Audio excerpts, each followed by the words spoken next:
Welcome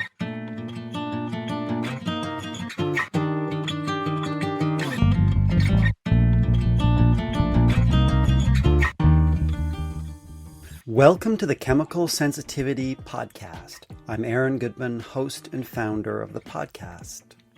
I'm a journalist, documentary maker, university instructor, and communication studies researcher, and I've lived with multiple chemical sensitivity, or MCS, for years. MCS is also known as environmental illness, chemical intolerance, and toxicant-induced loss of tolerance, or TILT. And it affects millions around the world.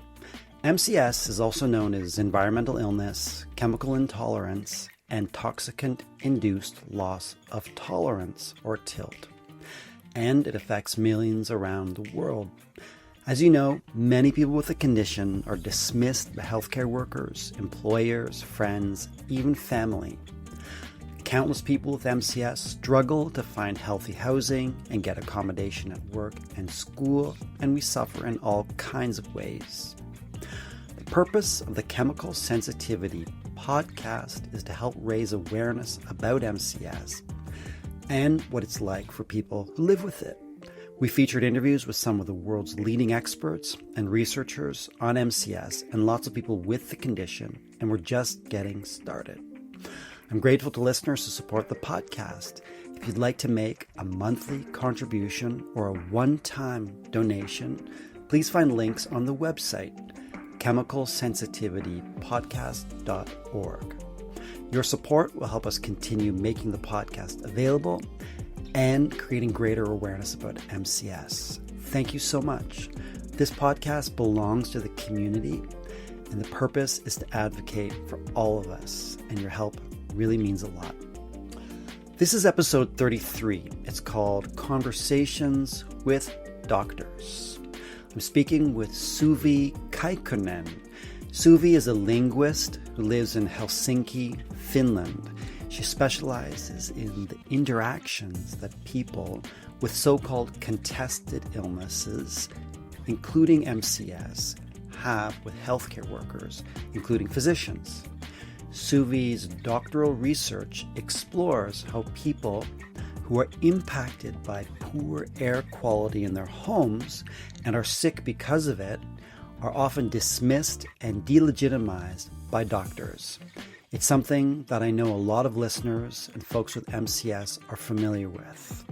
In our conversation, you'll hear Suvi explore how many doctors are not adequately informed about what she calls indoor air sufferers, many of whom develop symptoms that people with MCS frequently experience.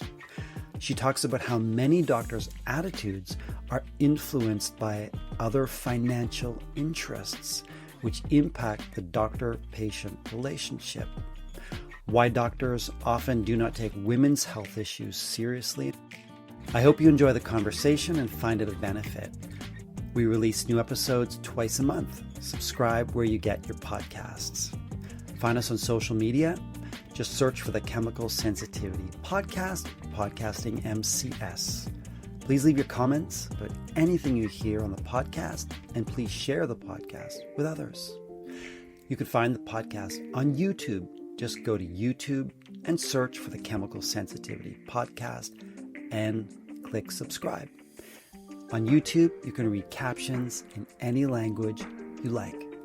Leave a review on Apple Podcasts. It's a great way to help others learn about the podcast. And if there's someone you'd like to hear interviewed on the podcast or a topic you'd like us to explore, just let us know. Send an email to info@chemicalsensitivitypodcast.org. And thanks for listening.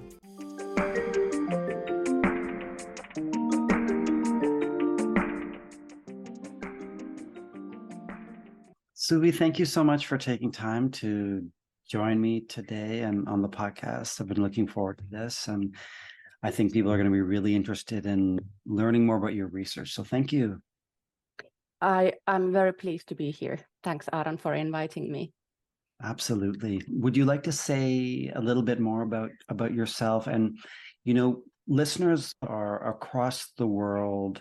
Finland is a relatively small country in terms of population, and Yes, some just might not be familiar with Finland. So would you like to share a little about who you are, where you are, etc.? absolutely.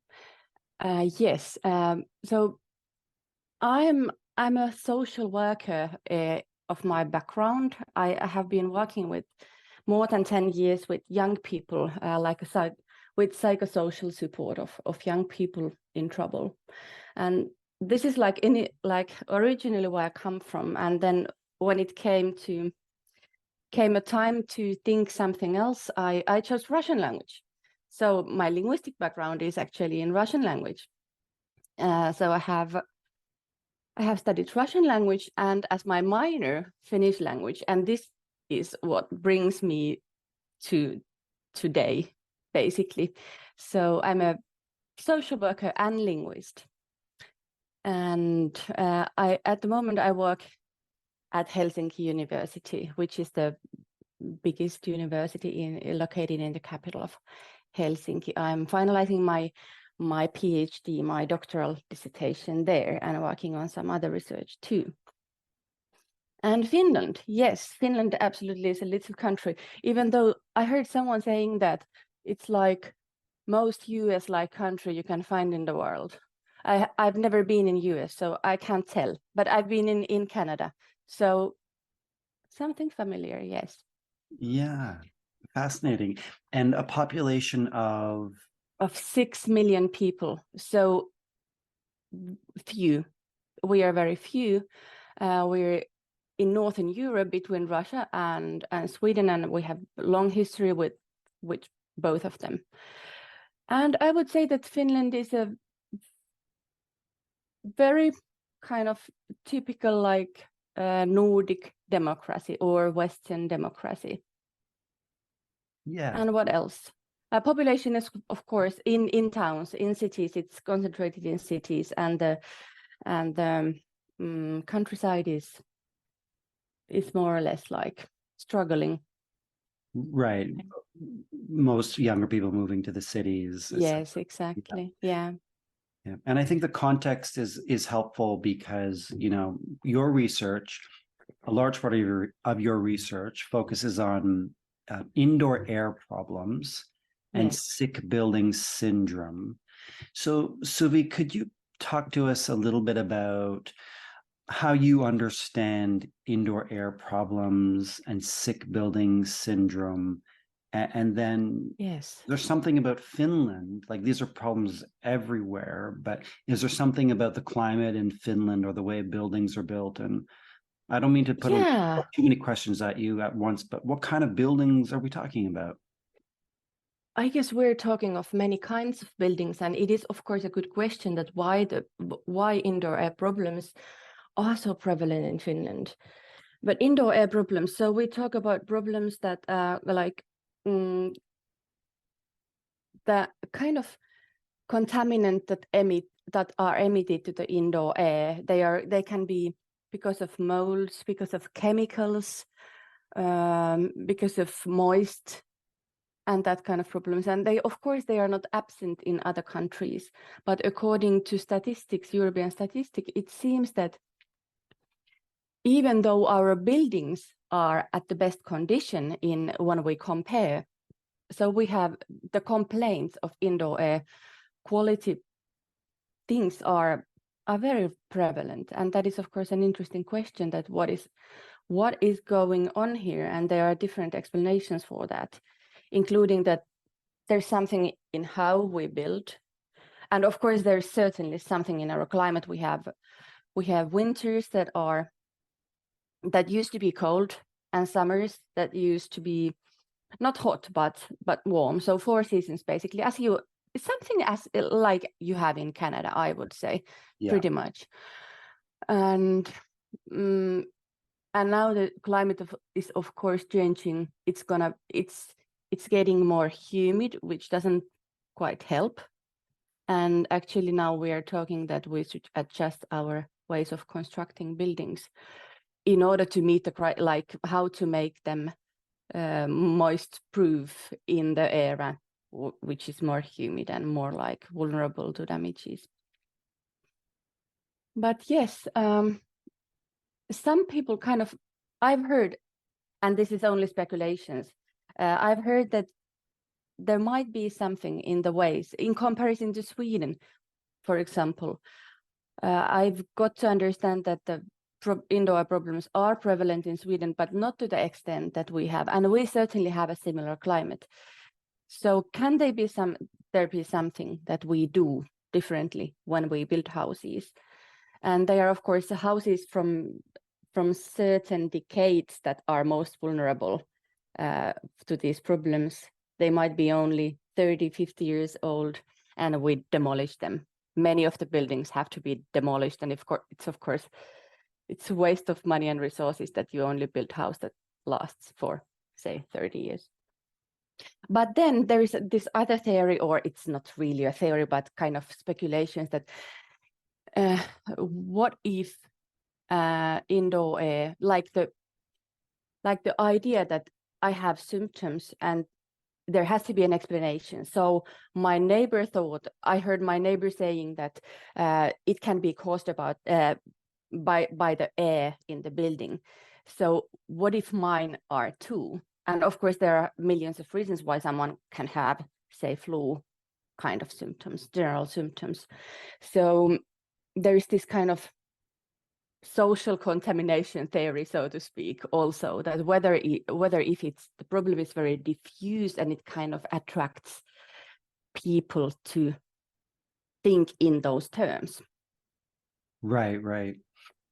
So there's more information about this problem. And so going back to the root of the problem could be construction, chemicals that are kind of leaching out from the materials within those buildings.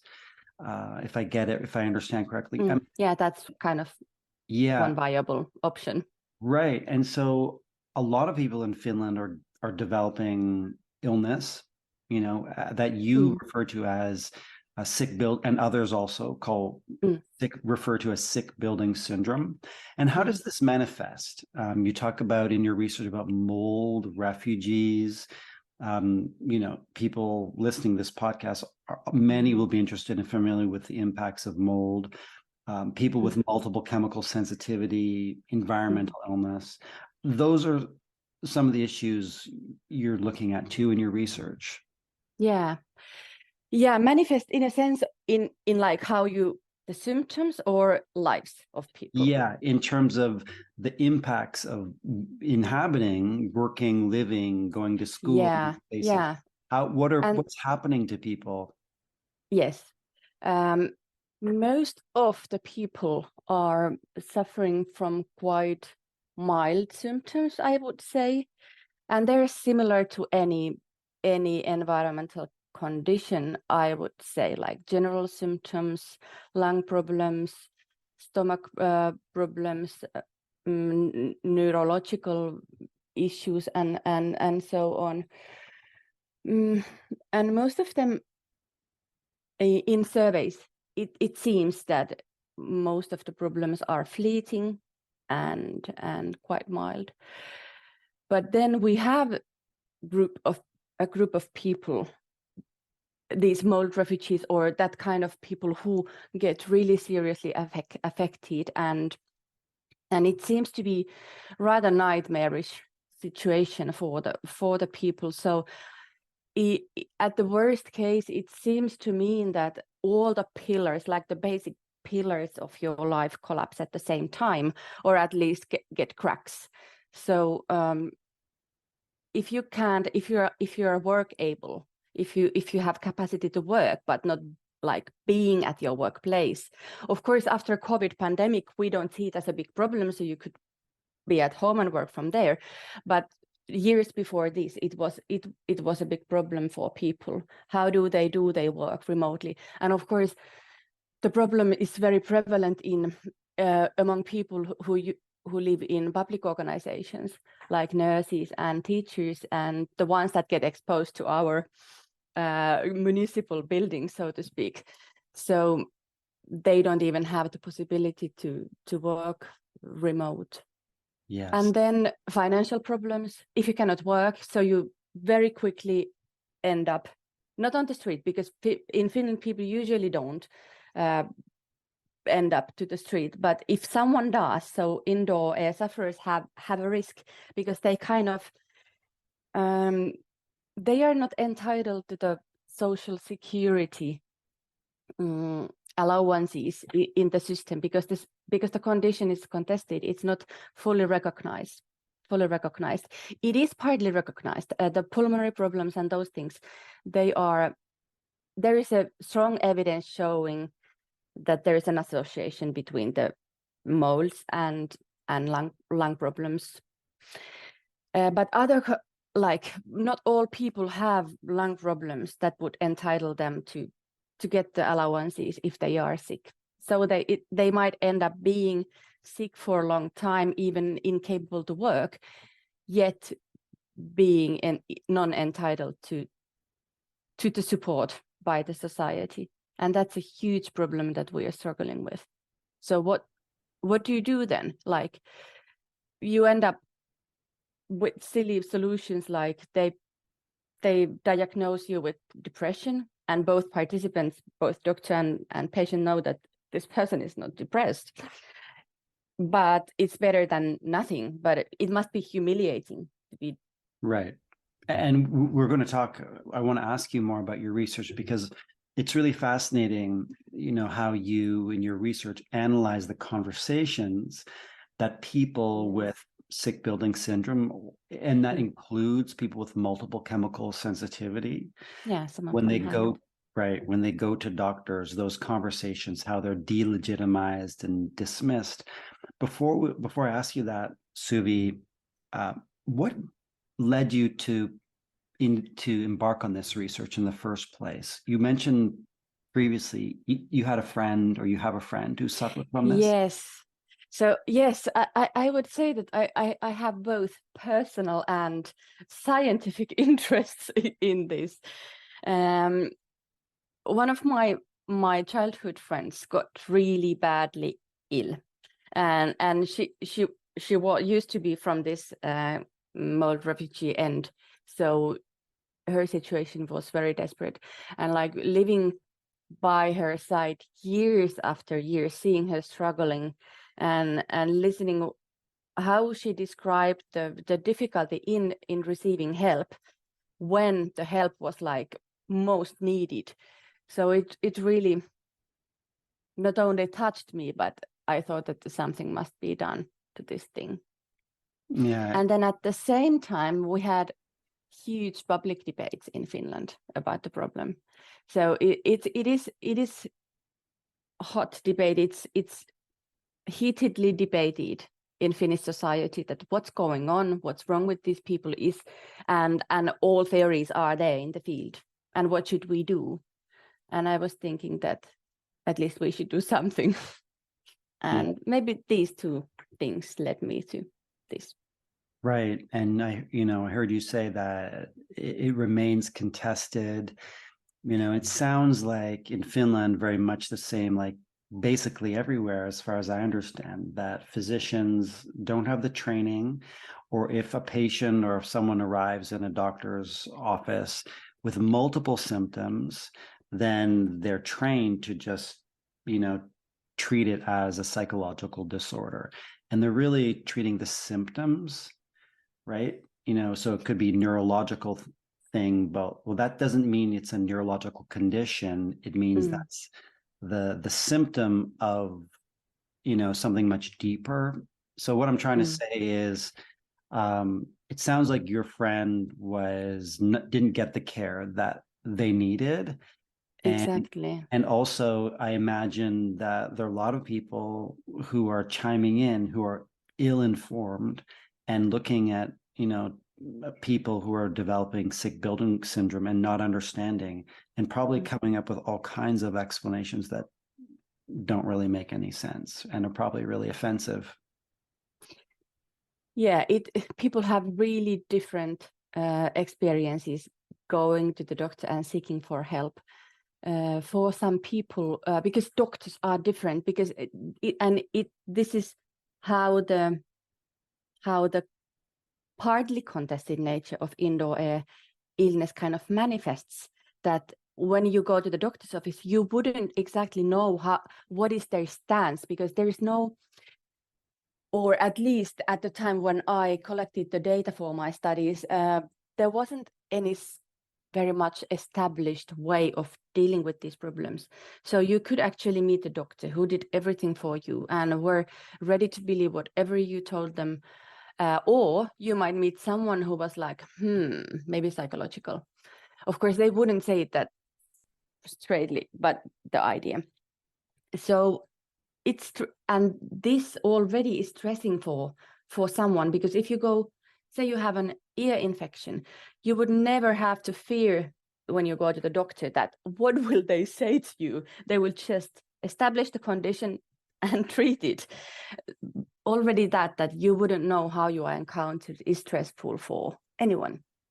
It is. When we go to the doctor, it's always on. I can't speak for everyone, but for me personally, it's how much do I say about it? Am I in a safe space? Will I be gaslit? Will I be dismissed or treated poorly or misdiagnosed? So your research really focuses on these conversations that people with sick building syndrome have with physicians. And I've read some of your research, and you're finding, right, that a lot of doctors are in fact delegitimizing, dismissing. There's a range of responses that you were mentioning, but what are you seeing in these discussions? Actually, I couldn't say that many doctors are delegitimizing, because it kind of, but the one that you read is focusing on those events when a doctor's like arrives at suggesting some other reason for the patient. It might not be that prevalent that it seemed of course, in that data set. But what was your question? Yeah, so when people with sick building syndrome in Finland go to the doctor, they're met by a range of responses. Some doctors validate, some don't. What are your findings showing? What is the kind of the range of experiences that patients have with doctors? Yeah, and yes, I've kind of done two kinds of studies on the subject. I've been investigating the lived experience of these people, and then the interactional process. Yeah, and the interactional process is the one where you actually don't ask anyone anything, but you just look what really happens there. So they kind of nicely combine. But when we come to these experiences, so of course, we've had certain kind of angles when our research questions have kind of formed what we get to know. But yes, one of the studies on lived experiences was about these delegitimization experiences, and the patient or the sufferers, they seem to kind of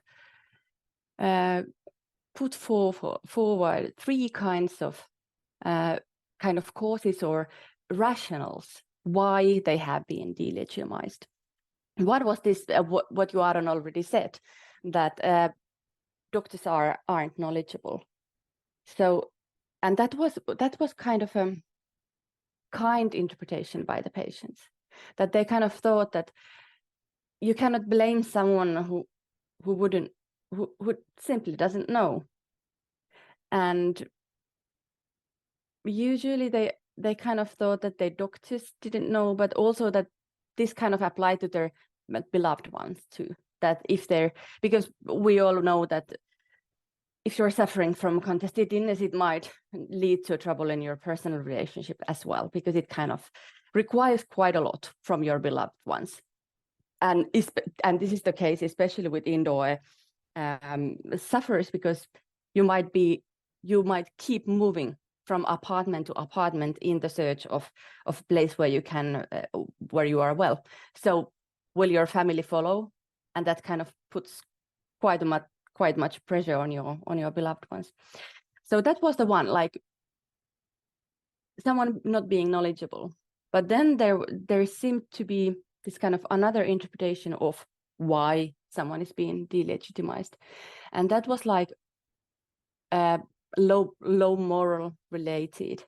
That the respondents of the study, they kind of thought that, and this is no news, like this is very trivial in a sense that you must know all this, like you must have thought all these interpretations, that some people seem to interpret that there are interests that authorities have their own interest. And if you think that we have buildings that are hugely expensive, that when it comes to, if I will say that this is true, so I have to do something about it. This building has to be renovated. At the worst case, it has to be demolished, and it's expensive. Something new, kids have to go to school, so I will have to build a new school. So will I actually admit that there is a problem here? So that kind of, this is how the sufferers kind of explained that money and morals and that kind of things are involved. Yeah, and the third explanation, which they kind of attributed to to other people legitimizing them, was this kind of society level, like in discrimination and in different levels. So, for example, women thought that women are not as listened in the society as men are, and of course, it seems to be true that the societal position in which women and men are is different, or the economical situation, like your class, if you come from higher classes, so your words might have bigger influence than if you're in low economic situation. And many of the sufferers, if they weren't at the beginning, they end up if the situation gets bad. Sure. So that kind of explanations, and I thought that they are very they made sense to me and to other authors of the paper. I certainly wasn't the only author in this paper, I have to say. Yes, and I'll share a link to your paper Thank you. Co-authored in the show notes. Yes. For people who want to read it. It's really fascinating. So I think people listening will get a lot of this. You're referring to Finland, but these are quite universal themes. Being delegitimized by not everyone, but common. Told we have psychological disorder. Treating the symptoms rather than the root causes.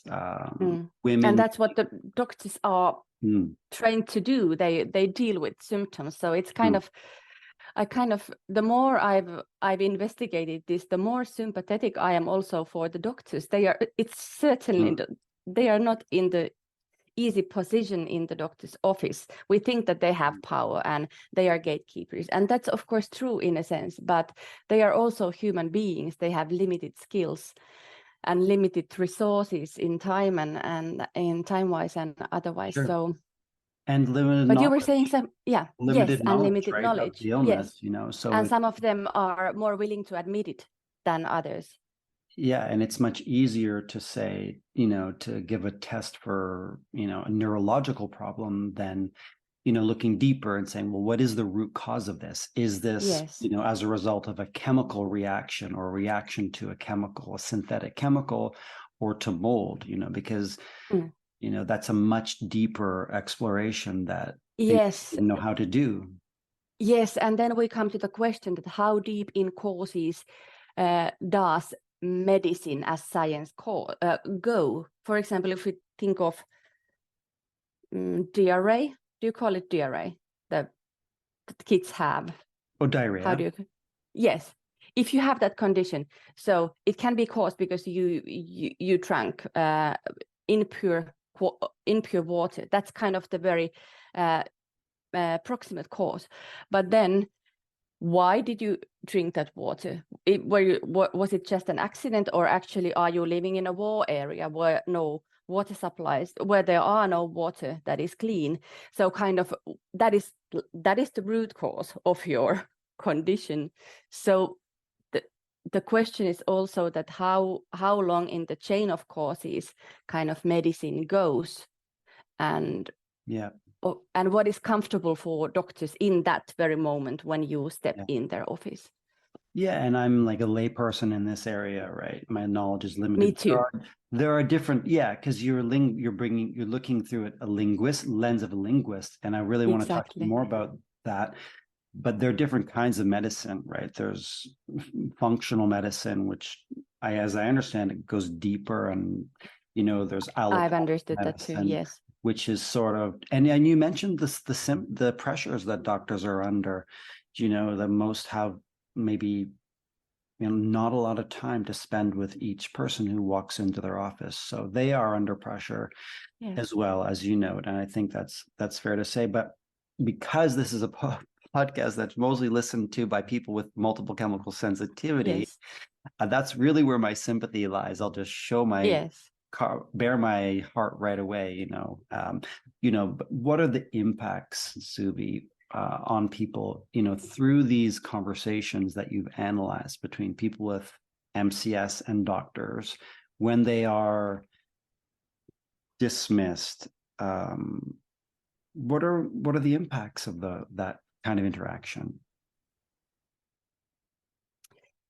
I haven't exactly investigated like the long-term impacts of delegitimization experiences, but my understanding is, and this is very like everyday terms understanding, that it might be devastating for someone's self-esteem, for your and it kind of spreads its influences to all. In case of indoor air problems, it spreads its influences to different areas of life. So if you cannot get the diagnosis that would legitimize your condition as related to buildings, as caused, for example, to your workplace, so you're in front of a choice whether you will you resign. That's not a good option, because then you will be unemployed and you will have to think of the next workplace, whether it's whether the air is such there that you can actually work, or you will have to resign again and again and again. And same with living.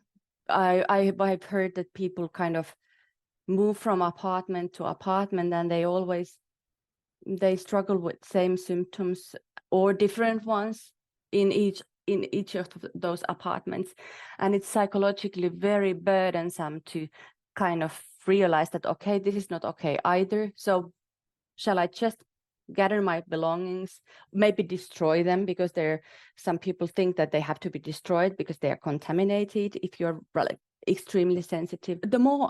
When I've listened to these stories, and of course I have to remind that not everyone goes to this end, but when you listen to these stories, I kind of think that these people are living in a nightmare. It's kind of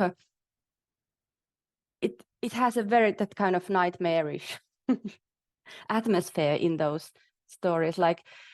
And there are studies that indoor air sufferers, they often feel that they're hopeless, that they kind of don't have hope, they don't have resources, they are deprived from possibilities to influence on their own situation, that kind of experience of powerlessness.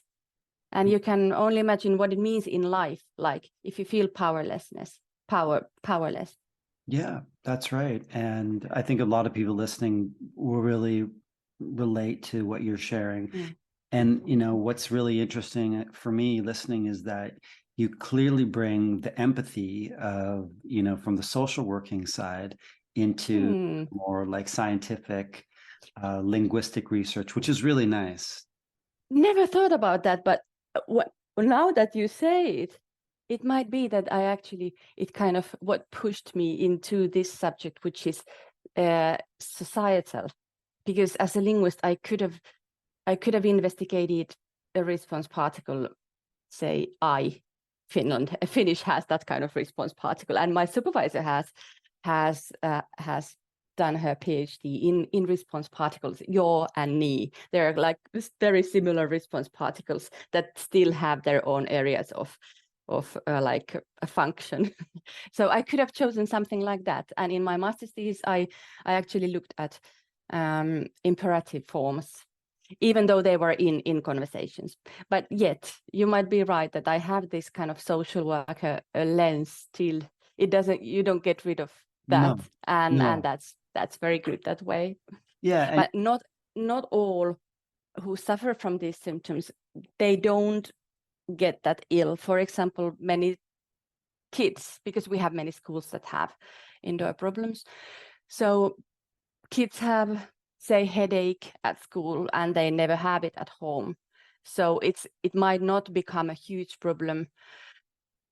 But then they say that it's fleeting and it's mild, and headaches, it's fleeting if it goes away when you go away. It's mild if it doesn't harm you seriously. But yet if it happens for 9 years every day, so how fleeting that actually is. Yeah. If you're going to the same school or your school path. Oh yeah, that's a lot. Yeah, absolutely. I want to turn back to, you talked about the sense of powerlessness that a lot of people, or some people who, in going into the engagement with the physician, they rely on the doctor to sign the form to provide, that will lead to accommodations and housing, or, unemployment insurance potentially, and accommodations. A lot of, provisions depend on that engagement with the doctor, right? And that's something that some of them, yes. Right, that's something that a lot of us experience, and I go through it too, and I have to go through it every year, and it's very anxiety inducing. So the doctor has a lot of power, and they don't have a lot of training in this area. And as you know, just to recap, they're under a lot of pressure from just to build on this a little bit more, from maybe policymakers, from government, maybe from industry, from building industry, maybe chemical industry, that don't want the public to know that these products may cause harm. But we want the doctors to be able to stand their own ground, don't we? To be autonomous. So it's a little bit chilling to hear that, these are patients' perceptions, right? That the doctors face pressures, right? But we try and figure out, right, why is it they can't just acknowledge this illness, which may be contested, but there is scientific literature that shows that it is a biological illness, right? Yeah, in my very everyday experience, in the sense that I've been talking to these doctors a lot, it seems to me that it's often kind of a choice, that kind of principal choice, that it might not be so much what the patient tells in the office, but what the doctor believes before, in general, about these kinds of problem, and where do their emphasis lie. So that's kind of my unofficial explanation for why they just can't acknowledge that it seems to me that there are policies in different clinics that this is how we go about these problems, and doctors and cities might have their policies, but that's kind of very just my unofficial kind of impressions. But then, a medical reason why they just can't say that this is all indoor problems is that this is genuinely a very tricky illness to diagnose. That we do have evidence that it's there are biological causes in terms of molds, and when it comes to irritation kind of symptoms, lung irritation, mucous membrane irritation, also volatile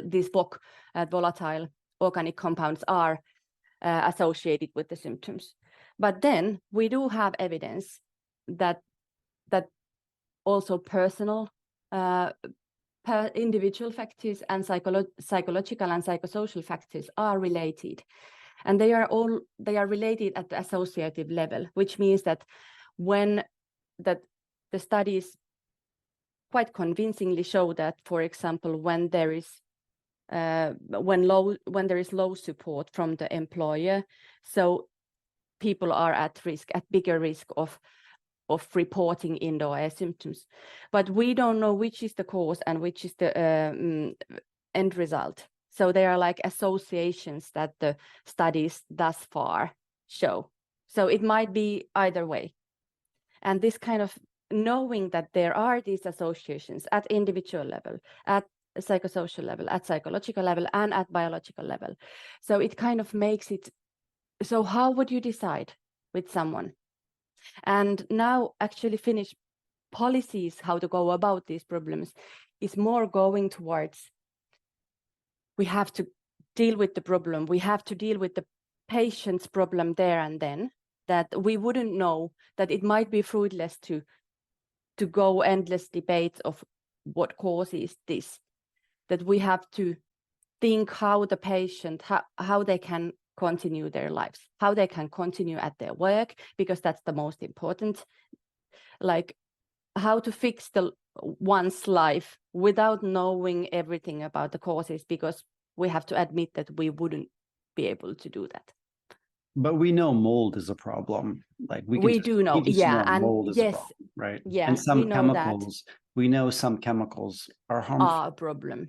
Yeah. Yes, and yes, there are many buildings in Finland that had to be demolished because of the mold problems. Yeah. Especially schools, even hospitals have been, like huge hospitals have been shut down. Yeah. Well, that's good. That's good in a sense. But yes, in your research, I think you write about, and correct me if I'm wrong, are doctors labeling people with sick building syndrome as good citizens versus bad citizens? Oh, that's yeah. No, that's my supervisor's study. I haven't been very much involved in that, but yeah, what you refer to is my supervisor Erika Finnen's study, where he kind of looked at rhetorical strategies by which the sufferers themselves kind of manage their vulnerable identities. Because when you are in vulnerable situation, when you are at risk of being delegitimized, at risk of being somehow rejected with your interpretations, so you have to, like, socially, you have to come up with, how do you go about it? How can you sustain a self-esteem of a normal level? How can you still think that you are reasonable person with normal resources, with normal thinking, that you are not insane or you are not abnormal or anything like that? So she came up with this, she kind of identified in one of her studies 6 strategies that the sufferers kind of use. How do they reason for that? Despite the illness, I am a good citizen, or just a normal, clever person. So this kind of emphasizing the dimensions of being a good citizen, or being someone who promotes the rights of these vulnerable people. Those kind of strategies were identified in the study. Hi, just pausing briefly to say thanks for listening to the Chemical Sensitivity Podcast. You're listening to episode 33. It's called Conversations with Doctors. I'm speaking with Suvi Kaikkonen. Suvi's a linguist who lives in Finland and specializes in the interactions and conversations people with so-called contested illnesses, including MCS, have with healthcare workers, including physicians. Thanks so much for listening. I hope you get a lot out of the conversation and this episode. Please subscribe where you get your podcasts. And if you'd like to support the podcast, please find links on the website, chemicalsensitivitypodcast.org.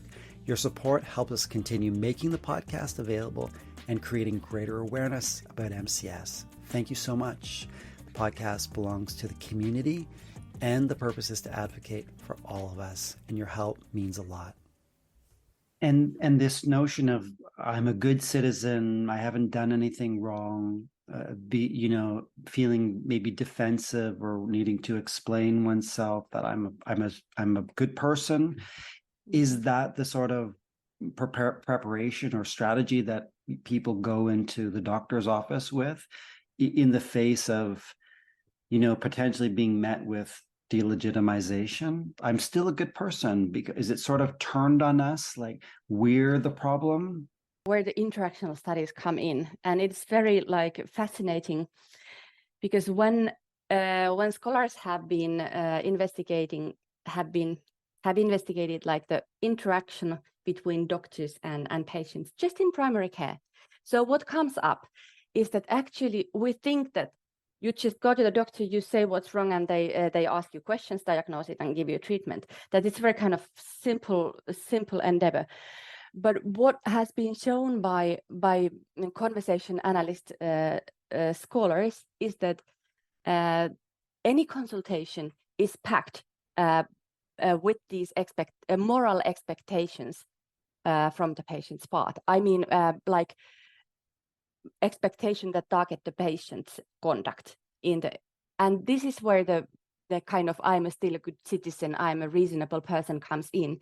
It seems that each and every consultation, I couldn't tell every, but I can say that it is very common that patients, especially in the beginning of a consultation, they kind of they attend this moral expectation that they should present their problem as such, that they need medical help, that they have been responsibly kind of observing themselves in order to know that this is the point when you have to go to the doctor's office. That they kind of tell their story. They'll tell about their symptoms in a way that makes it clear that I'm a reasonable person. I wouldn't come here if it wasn't necessary. I only come when I have to. I know that now I have to. I haven't been observing myself too intensively. I'm not the one who goes around and is like, do I have the feeling in my lungs? Do I? Don't I? I feel a little like dizzy. That they are not kind of hypochondriac, nor are they too ignorant when it comes to their health. They don't come too soon, but they neither come too late. So actually, indoor sufferers do this, but it seems that they don't do it because they are indoor sufferers. They do it because they are patients in the doctor's office, and this is what expected from them. So that's kind of the moral work, which is really like beneath the surface of interaction in the doctor's office, and yet it's there, and you have to deal with the problem. Yeah, it's so loaded, it's so pressurized, and wouldn't it be nice if we could just have an opportunity to go into these encounters with doctors and just feel less pressure, that we don't have to rehearse these in our heads, and and just be honest with what it is. And I for me, I feel like the pressure that I feel is around, will they believe me or not? Will they sign the paper that will allow me to continue to go to my work?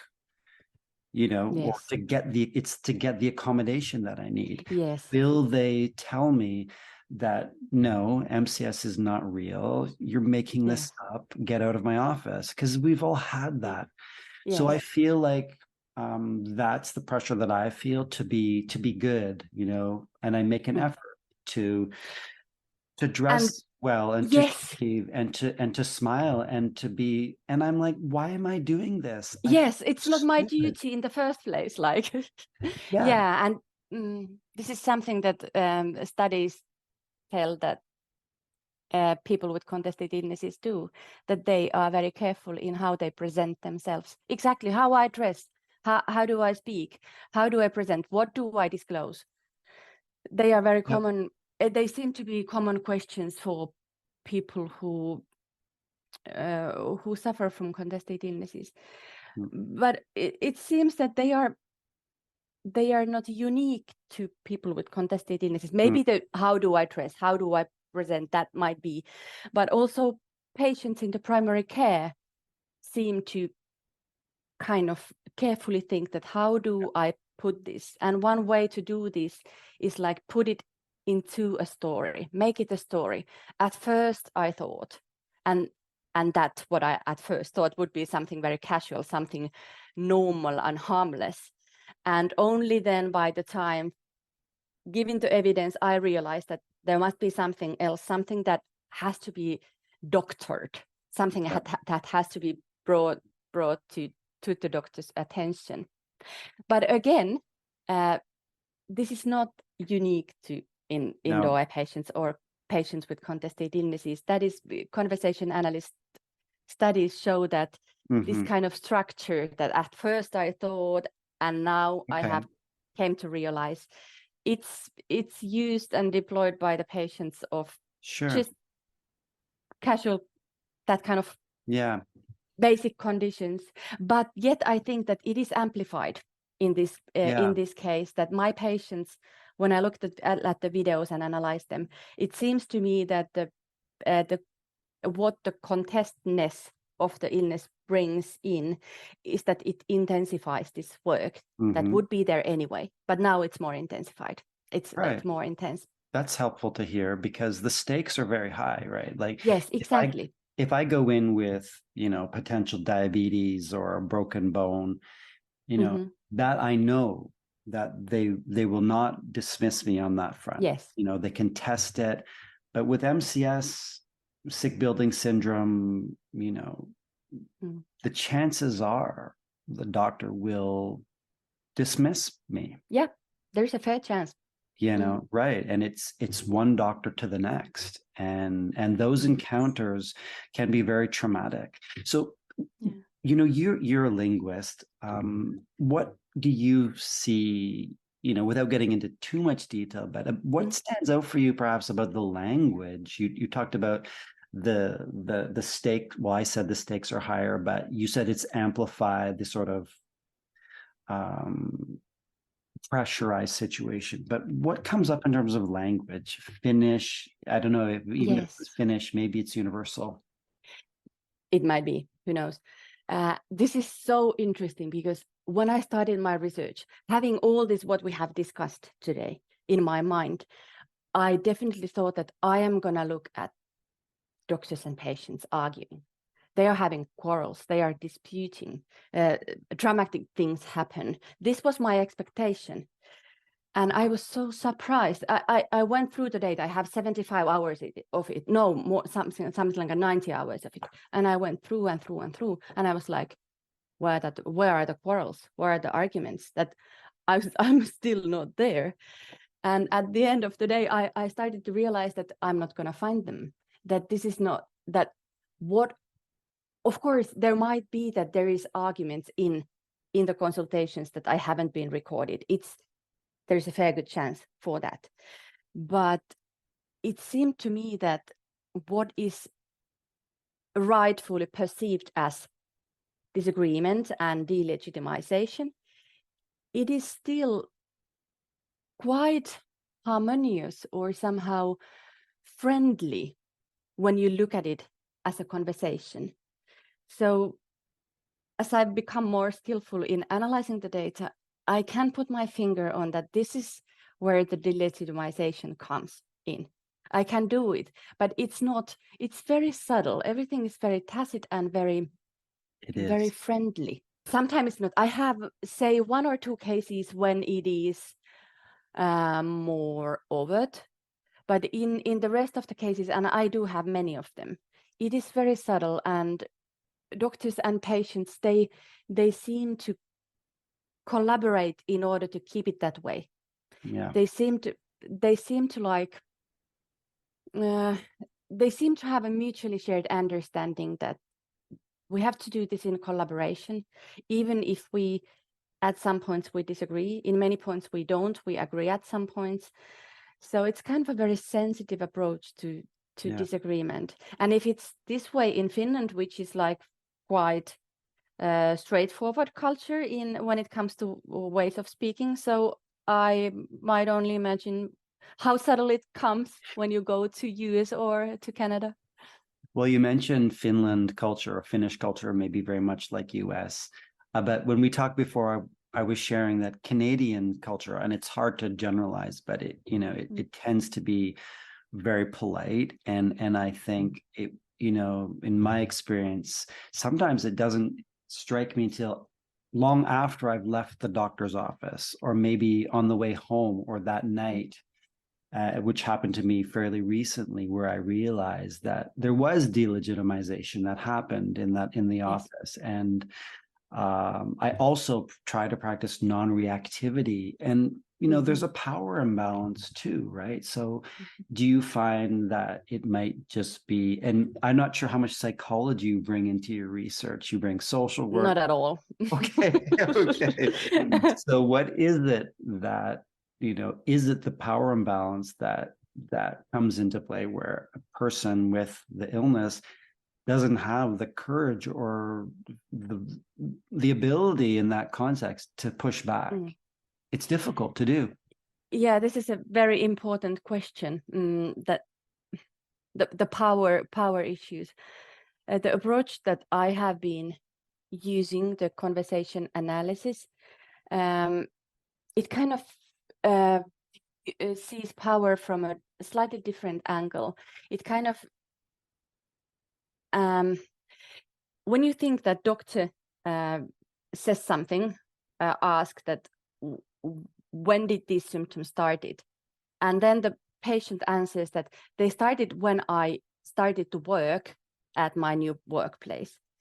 So you can see that the power is not only at the doctor's side. So it's not that the doctor cannot direct the direction of the conversation with their questions, like uniformly or solely. That the patient can also, like when they use the next turn of talk, they can take a slightly different direction, and that is where the power is from the conversation analyst perspective. That it's in what we say and how we respond, and how that directs the conversation to the direction where we want it to go, basically. And it kind of gives a little bit like more balanced view of power, that it's not only something that lies with the doctor no matter what, that it's in the conversation, exactly as you say, that you might that you have practiced non-reactivity. That's one way of, you can think that too as one way of exerting power, that it creates a certain kind of context for the doctor's talk. If you don't acknowledge it, if you don't confirm, deny, or do anything, so they basically have to keep talking. So that kind of, so beyond that, I couldn't go with my data with power. Right. And so how do you find people are responding to when delegitimization happens? They're maintaining politeness, being cordial, recognizing they need that partnership, doctor, person with illness, to continue, needs to be amicable. Some maybe not so. What are the range of responses you're seeing? In cases of delegitimization, Patients usually push back, but they do it very gently. They do it by returning to their line of argument. So say that the doctor is suggesting that stress might play a role in the symptoms. And when I say delegitimization, doctors usually don't give alternative explanations that this is not this what you thought it is, instead this. It's kind of in addition to what you thought, or there might be also this, or that kind of much more gentle interactional moves. But patients are usually pushing back by going back to their, if they, for example, were said that you might benefit from going to this group treatment that gives that kind of psychological or psychosocial support, which kind of isn't exactly saying that this is psychological, but it's kind of hinting or alluding that this has psychological dimensions. So what the patients then do is that they revisit their symptoms and their link with the buildings. They say that they kind of make effort to present the symptoms severe and building related. Yeah. And they wouldn't do it in a way that kind of confronts what the doctor said. No. They would do it in a way that kind of seems that it aligns with the doctor said, with what the doctor said. But yet, when you look at the content of their talk, you can say that they are gently pushing back. And even if it's gentle, the doctors do recognize it. They do understand. This is what you say, kind of that even if it's subtle, you can recognize it and you can react to it if you choose to. But I think a lot of people listening will have had that experience of being told, take this anti-anxiety medication, and I think a lot of people would and have, interpret that as delegitimization, and do push back against that, because I think a lot of people would probably see that as the doctor is not recognizing the connection that you're referring to. Yes. The build, it's when I'm in the building or when I'm after I leave the building, and when I'm not in the building, I'm fine, right? And this is their rational. This is exactly their the core rational of the patients, that they are not just coming to the doctor's office and kind of saying that I have this. They have reasons to think so, and they have weighed those reasons. And kind of what I have identified in the data is exactly what you say, that they have this, they think that it's building related because it occurs in the building and is absent elsewhere. And my suggestion to the doctors who consult these patients would be that if they, on the basis of their medical training, if they truly think that there are some other things involved, and there might be, who knows? So what they should do, that they should address the core rationale of these patients. That whatever they come up with should somehow explain why the symptoms occur in the problem building and are absent elsewhere. Because this is where the patient's rationale lies. Yeah.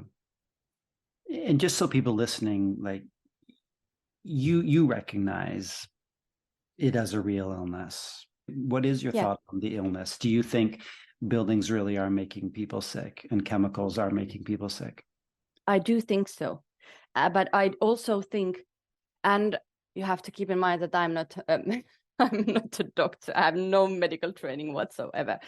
But I've read the literature quite a bit, and I have become convinced that, and World Health Organization is also convinced that sick building syndrome exists. I mean that the symptoms that are related to building that are of biological origin, there is such a thing. There is no question about that, scientifically speaking.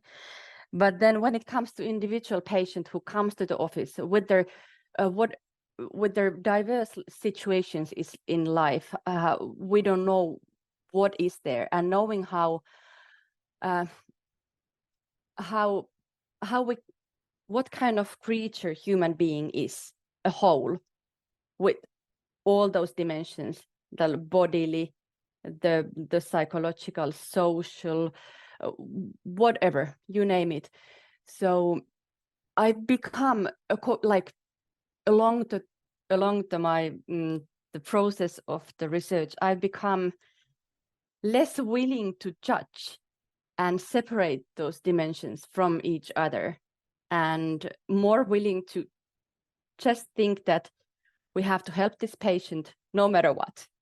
That it's at many times it's fruitless to kind of get stuck to this.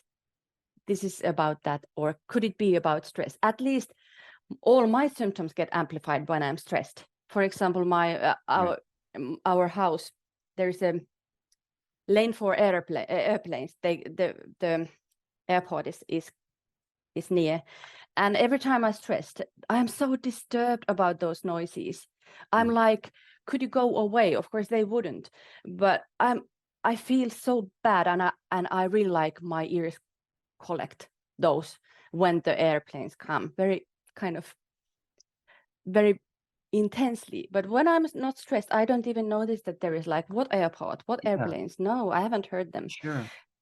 I think a lot of people listening, and I just had a conversation recently with someone with MCS who said the very same thing, that their level of stress, can aggravate their MCS. Yes. And yet it doesn't omit the fact that there can be like physiological causes for the illness, and it's same with all, like a pain, whatever. If it's the ear infection, that why you are in pain. So if you're stressed, there is a good chance that you are in more pain in that case also. So I have also become little less willing to think contested illness sufferers as something completely different from other patients, that they are patients that come to the doctor's office with their needs, and something has to be done. As a linguist and social worker previously, do you have any recommendations? Is that part of your research? Do you have recommendations for doctors, for people with multiple chemical sensitivity or Sick-Building syndrome? But just because you mentioned World Health Organization, I don't think the WHO recognizes MCS. Yeah, the Sick-Building syndrome is recognized by them, but not, MCS might be the different story. Yeah, that's far. Yeah. I do have recommendations. And yeah, for the doctors, it seems that in those cases when doctors suggest other reasons, additional other reasons, or alternative other reasons for the patient's illness, one thing, or actually three things, seem to aggravate the resistance by the patients. So if you kind of, although you've done it very gently, if you kind of normalize the patient's condition, if you kind of put it in the frame that this is something harmless, something mild, you shouldn't worry about it, there's nothing wrong with you, even in the cases when when the tests came normal back. So you kind of have medical reasons to normalize the patient's conditions. So that is where this is the number one, what triggers the patient resistance. So don't normalize their condition. Don't say to them that they're okay, because they are not, even if your tests came back normal. So they are not okay. So I do realize that doctors, I do see the doctor's pain, that what do you do if the tests came back normal? So you cannot lie to the patients and say that there's something wrong in them. I do realize that. But could there be some other ways, some that don't delegitimize the patient's experience? Because normalizing seems to do that. Yeah. So that would be something for the doctors to consider, to ponder upon. I don't know how it's done, but I'm sure you kind of recognize this kind of normalization. Well, yeah, because if the validation solely relies on a test, there isn't a test for MCS, right? So we have to, there's an assessment called Queasy, which Dr. Claudia Miller and colleagues developed, which you're probably familiar with, right? That we self-assess and we answer those questions and bring that information to doctors. So there isn't yet a physiological test, right? Like a blood biomarker or an X-ray you can do.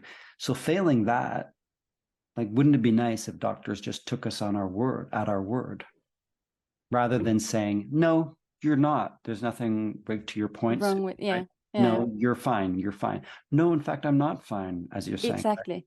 Right? Yeah. Okay, good. Yeah. So that is one, and the second, to which patients are really sensitive to in terms of resisting, pushing back, is when they feel that their moral soundness is questioned. And that comes to question when, for example, sometimes doctors and doctors aren't bad creatures. They are sitting in their offices, receiving patients every day, trying to do their best. I'm quite convinced of this, at least in the cases that I've looked at. But they sometimes do things in goodwill that can be interpreted from the patient's perspective as questioning their moral. For example, saying something like, it might be that the symptoms are less on holidays because you feel lighter, you are in good mood. And you are like, and it might be, who knows, but the interpretation by the patient seems to be that, okay, you are telling me that I'm a lazy worker, that I am work shy, I want to avoid my duties. So those kinds of, and they are very subtle, they are deep in the conversational details, in the language. But when you start to realize, you can put your finger that this is why the patient resists, that it seems to be nothing specific in the term, in how the doctors says what they say, but yet there is this underlying moral judgment. And I'm sure the doctor didn't mean it. It's not that they wanted to question the patient's moral. They have no reasons for that kind of things. But this is the moral thing is the second what triggers the resistance. So try not to. Yeah, and so the moral can manifest in like a judgment that a doctor can make on someone. For example, you're not doing enough exercise, you're not eating healthy, you're overweight, you're not taking care of your skin, you are hypersensitive. Well, that's not a moral thing, but it feels like a human failure. Too sensitive is a moral thing, like you're like overtly sensitive. Yes, I mean, I'd never want to center myself, but a doctor recently told me that it seems like you're oversensitive to many things. So you're probably just being oversensitive to this thing. And I've felt like, yeah, Suvi, do you see that? You said that's a moral criticism in your view, or linguistics? Of course, I couldn't tell how the doctor intended that to be heard. But it seems to me that you perceived it as having this kind of moral judgment. And I think this is the most important thing, because there is no other thing like listening to doctors talk, taking it, than you. So what you thought is the most important thing. And this is what conversation analysts do. They kind of look what is important, what is relevant for the participants. They try not to bring their own interpretations, their own values to the data, but see how did they perceive? One said this, and this is what happened next. So we can see that it didn't went very well, even though per se there wasn't anything particularly wrong in the doctor's talk, for example. Yeah. And as you said, it can be very subtle, right? And doctors are highly intelligent, very intelligent. They are. right? Yeah, And yeah. they don't want to offend or have a No. patient Yeah. erupt in the office or have a Yeah. confrontation. So maybe that's why when we leave the office, I don't want to generalize for everyone. When I left the office recently, it only dawned on me later. Suvi, Yes.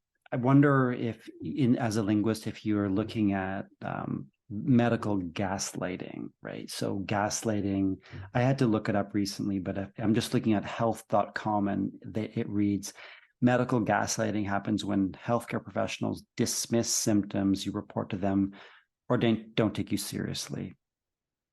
Medical gaslighting. We've kind of touched on it, but is it something that's in your realm of exploration as a linguist? I couldn't exactly think a case where Okay. this happens, but I'm sure that this is something that people experience, which is true to them, but it might be a phenomenon that it is hard to kind of be identified in the data, because I would assume that it's quite subtle, that it wouldn't be that it's all, the doctor wouldn't go and say it's all in your head or you are imagining this. So it's done in more subtle ways, and I wouldn't say it's a problem at least I haven't identified it. I guess I would have if it was there.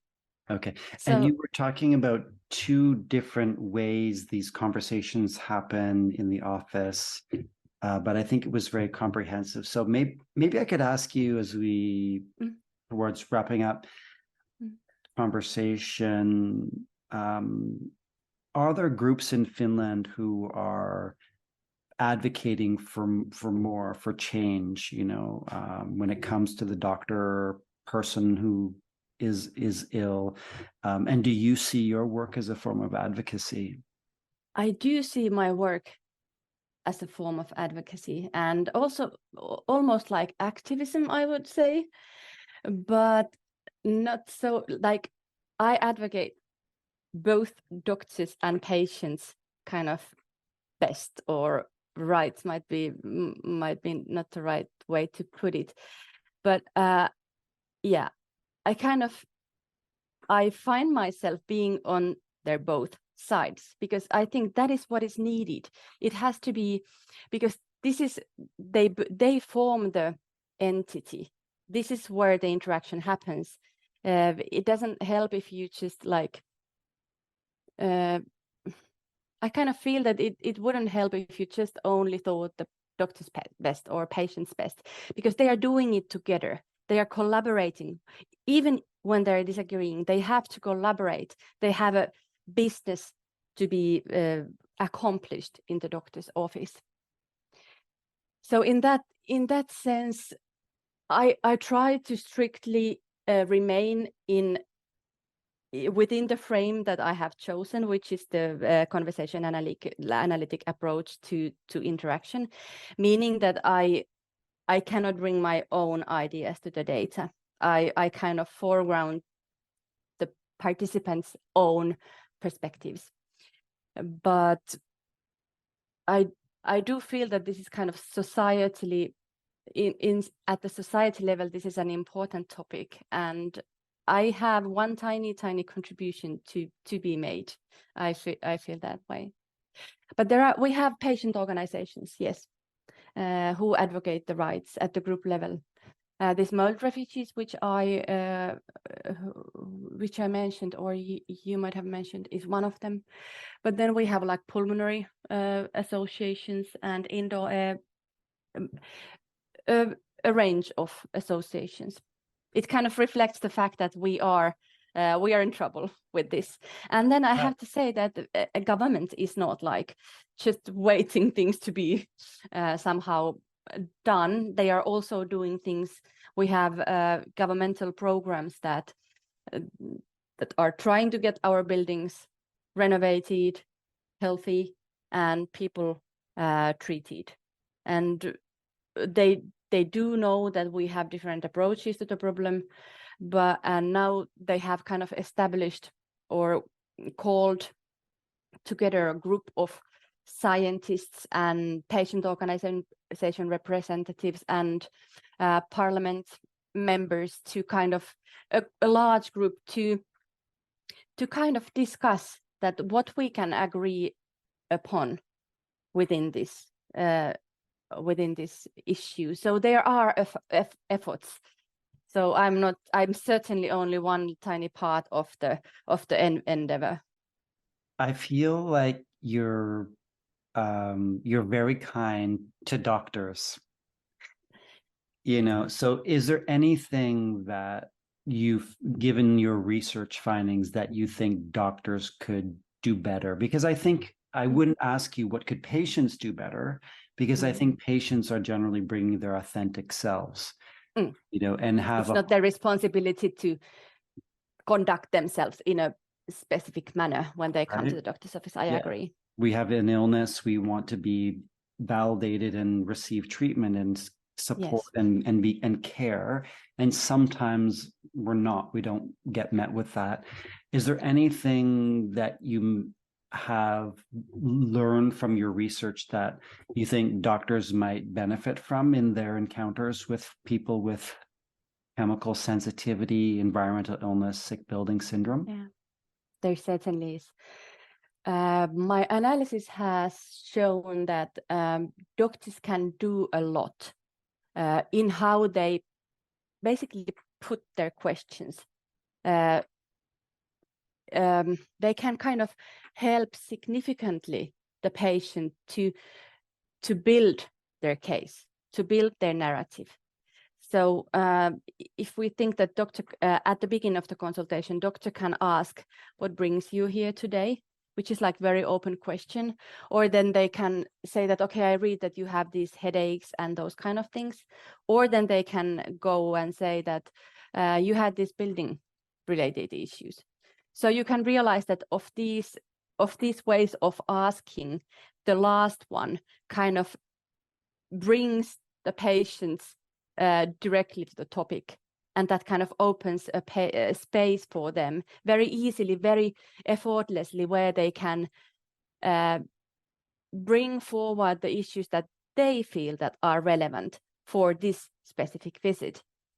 So this would be something that the doctors, in ways that they make their questions, that they pose them, it makes a huge difference. It's almost like funny that, for example, I have found out that when they talk about buildings and if there's something wrong with the buildings, so the doctor's way of asking about buildings kind of predicts how frankly or how straight the patient will tell about the building as a source of their problem. So if only in the cases that the doctor asks directly about the building, has there been problems? So only in those cases, patients disclose the problems. Otherwise, they do it much more indirect ways. They kind of show evidence. They might tell that some renovations were done in the buildings, which kind of subtly implies that there might have been problems.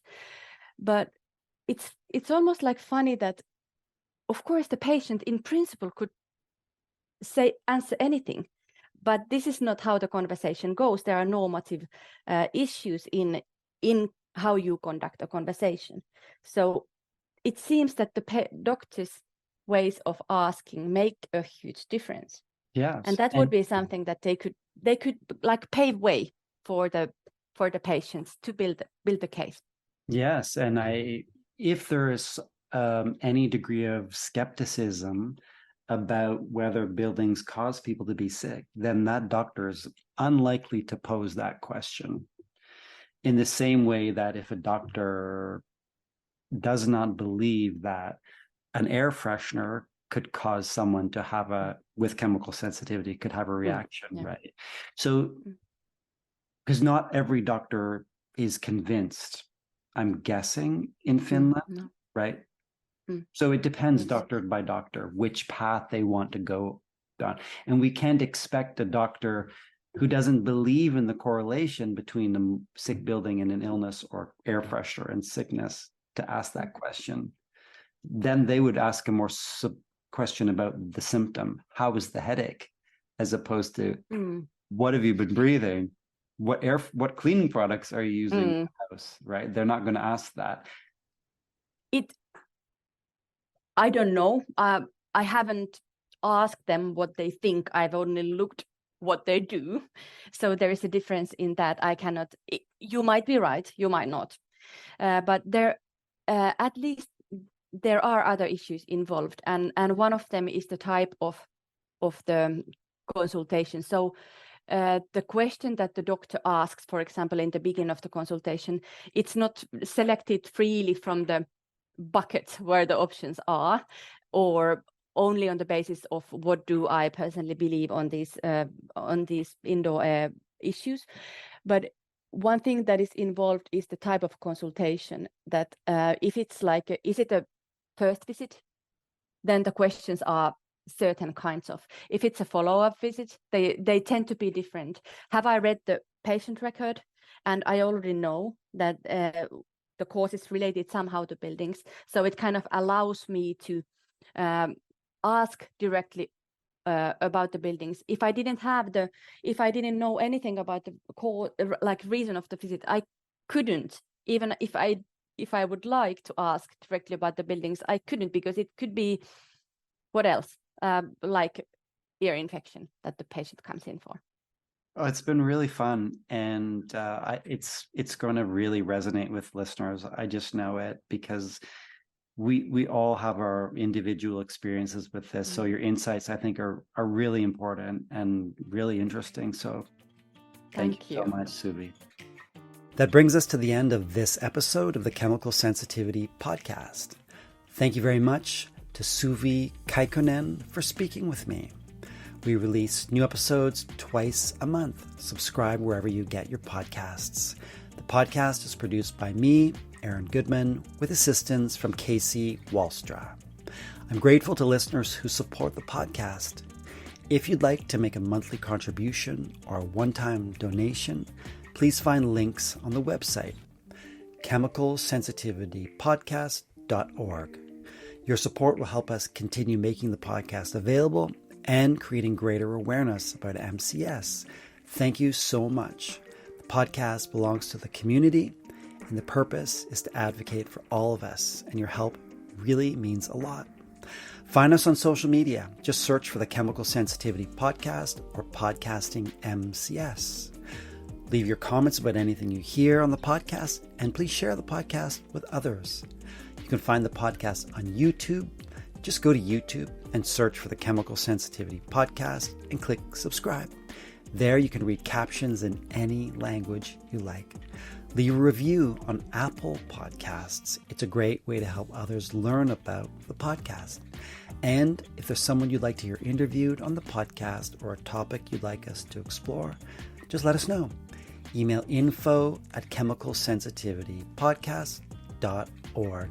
Thanks for listening and for all your support.